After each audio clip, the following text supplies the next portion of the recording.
masuk terus features ni. Ini features ni 5 bilik, 5 ruang tamu ni memang orang dah tahu dah.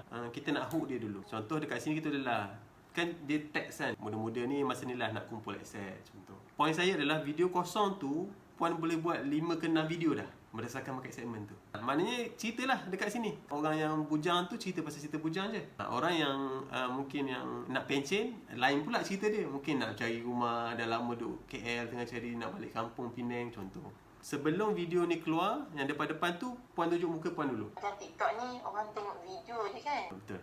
Kalau misalnya kalau video tu FYP, kita boleh gunakan sebagai ni tak? Masukkan boleh. Untuk X boleh? Boleh. Contoh kan yang ni. Sebelum masuk yang ni, ada tak video yang tak ada ayat-ayat ni? Kalau ada lah. Leader Puan bagi tak video yang tak ada ayat-ayat ni? Ada yang kosong. Dia cuma tulis macam ni juga, tapi dia bukan kosong. Dia ada tulis juga. Ada tulis juga. Kalau ada yang kosong, minta yang kosong. Macam mana yang kosong? Gambar je lah. Video sajalah. Video raw je. Puan sendiri yang letak ayat kat sini. Contohnya orang muda tadi, ayat dia macam mana supaya nanti orang tak ambil video tu. Dekat TikTok ni kita tak boleh nak upload video yang sama berulang kali. Tapi kita boleh improvise dia. Contohnya untuk video yang muda tu, Puan tunjuk mungkin background luar rumah ke, pusing sikit macam tu.